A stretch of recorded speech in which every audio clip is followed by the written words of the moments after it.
지금 제가 읽어드린 스가랴서 11장 7절 말씀에 근거해서 두 막대기의 교리적인 의미, 이렇게 제목을 제가 붙였습니다. 여기서 본문에서 보면 아름다움하고 결합이 중고딕체로 되어 있죠. 그것이 영어 킹제임스 성경에도 이렇게 중고딕체로 되어 있어요. 특별한 의미가 있다는 말씀이에요. 이것이 특별한 의미가 있다는 말씀입니다. 구약에서 비유에 대한 내용을 요약하면은 진리를 가르치거나 역설을 위해서 빗대어 사용된 것을 말합니다. 구약의 비유들은 세 가지로 분류가 돼요. 크게. 첫째는 이야기의 비유가 있어요. 이야기의 비유. 재판관계 9장 7절에서 15절에는 이야기의 비유가 나오는데 여기는 나무의 이야기의 비유가 나와요. 나무. 올리브나무와 무화과나무와 포도나무와 가시나무의 비유에 대해서 이야기를 하고 있어요. 근데 나무의 비유가 이스라엘을 말하는 것이에요. 두 번째는 비유적인 강론에 대해서 나오는데요. 이사야서 5장 1절에서 7절 사이에 나오는 것이 하나님의 포도원의 비유입니다. 하나님께서는 아주 가장 좋은 포도가 열리기를 바라셨는데 어떤 포도가 열리느냐? 야생 포도가 열리고 만 것이에요. 야생 포도는 아주 작지요? 아주 불실하게 열린다 이것이요. 이것도 이스라엘에 대한 비유예요. 이스라엘. 세 번째는 비유적인 행동이 나오는데요. 비유적인 행동. 이것은 에스겔 37장 16절에서 22절 사이에 나오는 건데 북왕국 이스라엘과 남왕국 유다의 두 막대기에 대한 비유에 대해서 말씀을 하고 있어요. 자, 그래서 스가랴서 11장 7절의 본문은 하나님께서 이스라엘을 다루시는 그분의 진노를 한 가지 비유로서 묘사하고 있는 것이요. 그래서 이 스가랴서 11장 7절은 예수 그리스도의 초림을 말하고 있는 것입니다. 초림. 온갖 우상 숭배와 불순종과 피 흘림으로 약속의 땅을 더럽힌 이스라엘에 대한 하나님의 저주가 아주 극에 달한 것이에요. 자, 스가랴서 11장 6절을 보죠. 내가 그 땅의 거민들을 더 이상 불쌍히 여기지 아니하리라. 주가 말하노라. 그러나 보라, 내가 그 사람들을 각기 자기 이웃의 손과 자기 왕의 손에 넘겨주리라. 그리하면 그들이 그 땅을 칠 것이며 나는 그들의 손에서 사람들을 구해내지 아니하리라 그랬습니다. 극도로 진노하신 하나님을 나타내고 있는 것이. 자, 그런데 아름다움이라는 단어와 결합이라는 단어는 문자 그대로 은혜로우심과 통일을 말하는 것인데 이 아름다움이라는 것은 하나님의 자녀, 하나님 자신의 아들을 보내주시는 가운데 그 백성을 향한 하나님의 태도로 보여주셨던 은혜로우심이었고 결합이란 뭐냐 이것이에요. 결합이라는 의미는 남왕국 두 지파, 유다와 베냐민 지파, 즉 유다와 북왕국 10지파, 에프라임을 재통합하시려는 그분의 목적을 말하는 것이에요. 그분의 목적을 말하는 것이에요. 자, 그래서 예수 그리스도께서는 초림하셨을 때 이스라엘 민족의 통합을 이루시려고 은혜를 가져오셨어요. 그렇지 않고 그분께서는 은 30개에 팔리고 말았어요. 은 30개에 팔리고 말았다 이것이. 여기서 에스겔 보죠. 37장을 잠깐 보겠습니다. 15절에서 22절을 봅니다. 주의 말씀이 다시 내게 임하여 말씀하시니라. 너 인자야, 또 너는 막대기 하나를 취하여 그 위에 유다와 그의 동반자 이스라엘의 자손을 위하여 라고 쓰고 그 다음에 또 다른 막대기를 취하여 그 위에 요셉 즉 에프라임의 막대기와 그의 동반자 이스라엘의 온 집을 위하여 라고 써서 그들을 서로 결합하여 한 막대기가 되게 하라. 그들이 네 손에서 하나가 되리라. 네 백성의 자손들이 네게 말하여 이르기를 당신은 이것들이 무엇을 뜻하는지 우리에게 보여주지 아니하겠나이까 하거든 너는 그들에게 말하기를 주 하나님이 같이 말하노라. 보라, 내가 에프라임의 손에 있는 요셉의 막대기와 그의 동료 이스라엘의 족속들을 취하여 그들을 그와 함께 즉 유다의 막대기와 함께 놓아 한 막대기가 되게 하리니 그들이 내 손에서 하나가 되리라 하라 그랬습니다. 네가 쓴 낙대기를 그들이 눈앞에서 네 손에 쥐고 그들에게 말하라. 주 하나님이 이같이 말하노라.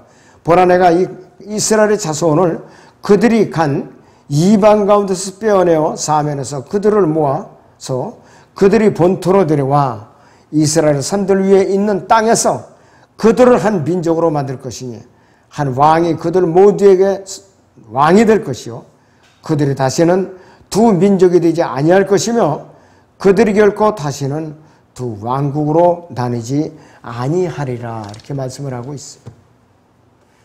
결합을 시키려고 예수님께서 초림하실 때는 북왕국하고 남왕국을 결합을 시키려고 오셨던 거예요. 세계 각국에 있는 흩어진 유대인들을 불러 모으려고 오셨던 거라 이것이에요. 그런데 그분께서는 은 30에 팔리고 말았어요. 스가랴서 11장을 다시 봅니다. 스가랴 11장에 12절에서 13절을 봅니다. 내가 그들에게 말하기를 너희가 좋게 생각한다면 내 값을 내게 쳐주고 그렇지 아니하거든 그만두라 하였더니 그들이 내 값으로 은 30개를 달하느니라. 주께서 내게 말씀하시기를 그것을 토기장에게 던지라. 그들이 나를 매긴 좋은 값이라 하시기에 내가 은 30개를 취하여 주의 집에 있는 토기장에게 던졌더라 그랬습니다. 그리고 나서 내가 나의 다른 막대기 곧 결합을 둘러 꺾었으니 이는 내가 유다와 이스라엘 사이에 형제를 끊으려 함이었더라 그랬습니다. 예수 그리스도를 갈보리 십자가 못 박아서 죽여버리니까 결합이라는 막대기가 끊어지고 말았다 이것이. 재결합이 연기됐다. 2000년 후로 연기됐다 이것이. 자, 그 당시에 완악한 이스라엘 백성들은 어떻게 되느냐? 저주를 퍼붓어요. 예수님을 향해 저주를 퍼붓어요. 마태복음 27장에 25절에서는 뭐라고 부르셨느냐? 모든 백성이 대답하여 말하기를 그의 피를 우리와 우리 자손에게 돌리라 그랬어요. 그러니까 엄청난 저주를 쏟아낸 거예요. 그리고 이 요한복음 19장 14절에서 15절에서는 종교 지도자들인 선임 제사장들이 못할 말을 쏟아부은 것이에요. 그날은 6월절 예비일이고 제60쯤이더라. 그가 유대인들에게 말하기를 너희의 왕을 보라고 하니 그들이 소리 지르기를 초단하소 그를 십자가에 못 박으소서라고 하더라. 빌라도가 그들에게 말하기를 너희의 왕을 내가 십자가 못 박으랴고 하니 선임 제사장들이 대답하기를 카이사 외에는 우리에게 왕이 없나이다라고 하더라. 그들이 메시아 왕을 정면으로 부인을 했어요. 이교도 왕, 로마 카톨릭 황제, 로마 황제를 카이사를 자기들이 왕이라고 그런 거예요. 카이사 외에는 우리에게 왕이 없나이다 그랬어요. 그러니까 로마의 지배를 면할 길이 없었던 것이. 그래서 그 결과 아름다움, 저 은혜로우심이 어떻게 되냐? 둘로 꺾여버리고 만 것이. 스가랴서 본문 11장 10절에서 10절을 봅니다. 내가 내 막대기고 아름다움을 둘고 둘로 꺾었으니 이는 내가 온 백성과 더불어 세웠던 내 언약을 폐기하려 함이라. 그날에 그것이 폐기되었으므로 나를 멸망하던 불쌍한 양 때에는 그것이 주의 말씀이었음을 알았느니라 이렇게 말씀을 하고 있어요. 이것은 스가랴서 11장 1절에서 6절에 예언된 대로 유다, 남왕국 유다가 파괴되도록 내버려 두신 그 사건이 AD 70년에 로마 장군 티투스에 의해서 예루살렘이 함락되고 성전이 파괴됐어요. 비참하게 멸망당했죠. 그리고 하나님께서는 이스라엘 백성들이 그분께 불순종할 때마다 이방 민족들 들어서 몽둥이를 쓰신 거예요. 이방신을 섬기는 민족들은. 미디안이라든지 필리스타인들, 끊임없이 들어쓰셨어요. 진노의 막대기로 들어쓰신 거예요. 특히 북왕국의 10지파로 다루시기 위해서 그 당시에 막강한 세계 대제국이었던 아시리아를 진노의 막대기로 들어쓰셨어요. 아시리아를. 먼저 그 전에 몽둥이로 쓰시기 전에 하나님께서 이 요나에게 아시리아의 경고의 메시지를 보내라고 보냈는데 요나가 가기 싫으니까 그들이 회개하면 이스라엘을 칠 걸 알았어요. 요나가.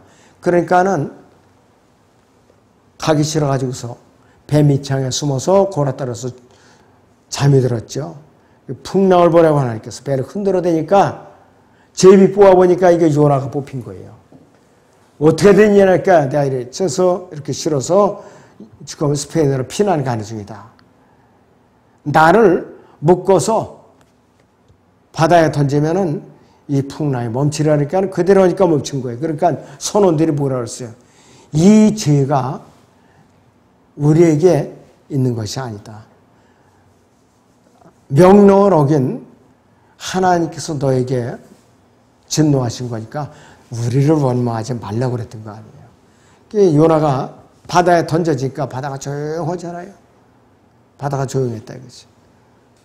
그래갖고 고래배 속에서 3일 밤낮 갇혀 있다가 나와가지고 요나가 이제 바닷가에다 토해내니까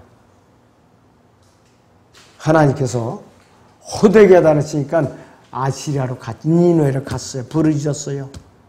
그러니까 니느웨 왕을 비롯한 백성들이 짐승까지도 비옷을 입혀갖고 사흘 낮밤을 물 한 모금 미기 잡고 그 음식을 한 거예요. 그러니까 아시리아가 하나님께 구출해 주신 거예요. 그래갖고 북왕국 이스라엘 갖다가 그냥 쳐버린 거예요. 완전 멸망당한 거예요. 자, 그런데 남왕국 유다도 무사했느냐? 북왕국을 닮아가지고서 우상을 숭배했거든요. 그러다 보니까 어떻게 돼요? 바빌론으로 포로로 다 또 잡혀가게 한 거예요. 두 왕국을 다. 그리고 지금까지 회복이 되지 않은 상태에 있어요. 이 큰 환란 기간에 돌아와야 됩니다. 다시.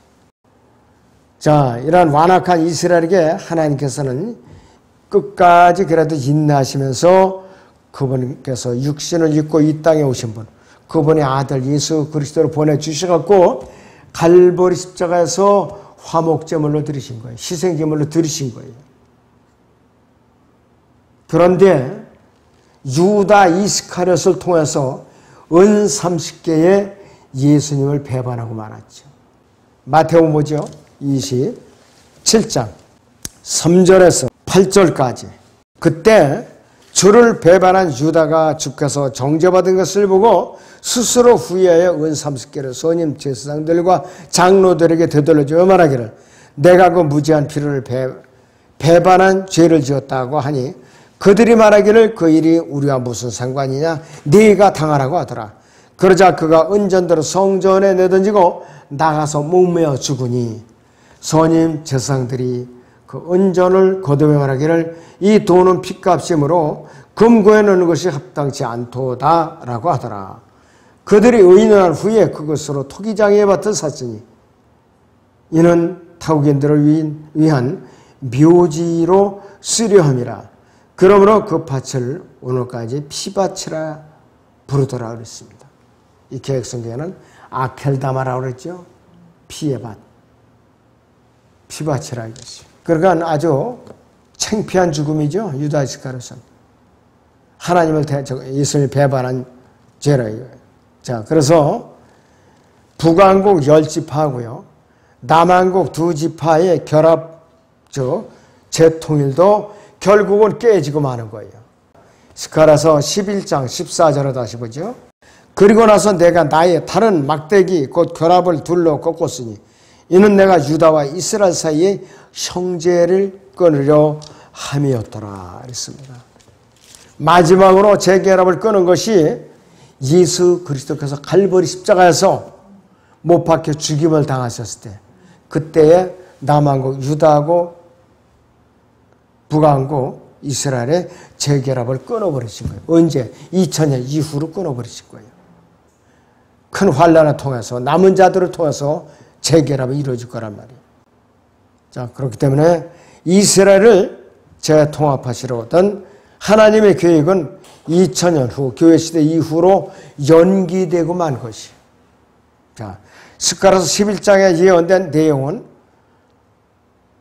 몇 가지 순서로 요약이 됩니다. 첫째는 우상 숭배와 무지한 피로 더럽혀진 팔레스타인 땅에 대한 하나님의 진노가 쏟아집니다. 그것이 1절에서 6절인데요. 같이 보죠. 오 레바논아 네 문들을 열어 불이 네 백향목들을 사르게 하라. 전나무야 울부짖으라. 이는 백향목이 쓰러졌고 강한 것이 훼손되었음이라. 너희 바산의 상수의 나무들아 울부짖으라. 이는 오래된 삼림이 내려앉았음이라. 목자들이 울부짖는 소리가 있으니 이는 그들의 영광이 훼손되었음이며 젊은 사자들이 포효하는 소리가 있으니 이는 요단의 자만이 훼손되었음이라. 주 나의 하나님께서 이같이 말씀하시느니라. 너는 도살자의 양떼를 먹이라. 양떼를 소유한 자들은 그들을 죽이면서도 자신들의 죄가 없다 하며 양떼를 파는 자들은 말하기를 주를 송축할지로다. 이는 내가 풍요함이라 하고 양떼의 목자들은 그들을 불쌍히 여기지 아니하는도다. 내가 그 땅의 거민들을 더 이상 불쌍히 여기지 아니하리라. 주가 말하노라. 그러나 보라, 내가 그 사람들을 각기 자기 이웃의 손과 자기 왕의 손에 넘겨주리라. 그리하면 그들이 그 땅을 칠 것이며 나는 그들의 손에서 사람들을 구해내지 아니하리라 그랬어요. 사람들. 심각한 일이에요. 그리고 이것은 예수 그리스도께서 거부당하신 후에 예루살렘의 파괴로서 실현이 된 것이에요. 누가복음 19장의 41절에서 44절을 봅니다. 주께서 가까이 오시어 그 도성을 보고 울며 말씀하시기를 적어도 이 너희 날에 너만이라도 너희 화평에 속한 일들을 알았더라면 좋았으련만 그러나 이제는 그것들이 너희 눈에서 감추어졌느니라. 그날이 너에게 임하리니 그때에는 네 원수들이 너희 주위에 방벽을 쌓고 너를 포위하여 사방에서 가두리라. 또 그들은 너를 땅에 내어 치리니 네 안에 있는 네 자식들까지라. 그리고 그들은 너에게 돌 위에 돌을 하나도 남겨두지 아니하리라. 이는 너를 감찰하는 때를 네가 알지 못하기 때문이라고 하시고 그랬습니다. 이스라엘은 예수 그리스도를 은 30에 팔아넘기고 거부함으로써 그들 스스로 하나님의 진노를 일으키고 말았어요. 하나님의 진노를. 스가랴서 11장 다시 보죠. 9절부터 그때 내가 말하기를 내가 너희를 먹이지 아니하리라. 죽는 자는 죽게 하고 멸망할 자는 멸망하게 하며 그 나머지는 각기 서로의 살을 먹게 하리라 하였노라.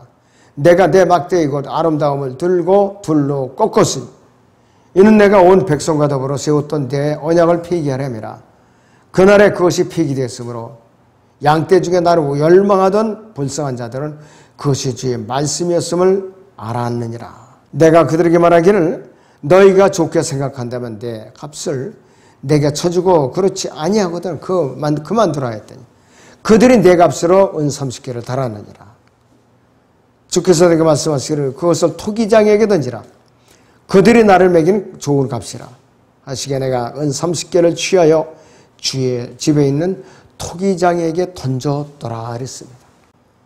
그리고 드디어 우상 목자인 짐승이 일어나가지고서 어떻게 되냐. 이스라엘 괴롭하고 대적하다가 그가 멸망을 당합니다. 스가랴서 11장에 15절에서 17절을 보죠. 이에 주께서 내게 말씀하시니라. 너는 다시 어리석은 목자의 도구들을 취하라. 보라, 이는 내가 그 땅에 한 목자를 일으킬 것이니 이는 그가 멸망한 자를 찾아보지 아니하고 어린 자를 찾지 아니하며 상한 자를 치유하지 아니하고 조용히 서 있는 자를 먹이지 아니할 것이요 오히려 그는 살찐 자의 살을 먹고 그들이 굽을 산산히 찢으리라. 양떼를 버려둔 우상 목자에게 화 있으리라. 칼이 그의 팔과 그의 오른눈에 임하리니 그의 팔은 바싹 마르고 그의 오른눈은 완전히 어둡게 되리라 했습니다. 양떼를 버려둔 우상 목자는 적그리스도를 말하는 것이요. 그리고 그 칼이 그의 팔과 오른 눈에 임하리라 그랬습니다. 부상을 당했어요. 요한계시록 13장을 보죠. 3절 보죠. 또 내가 보니 그의 머리들 가운데 하나가 상처를 입어 죽게 되었던 것 같았으나 그의 치명적인 상처가 나으니 온 세상이 기이히 여겨 그 짐승을 따르더라 그랬습니다. 짐승이 처음에는 득세하다가 나중에는 멸망당한다는 뜻이에요.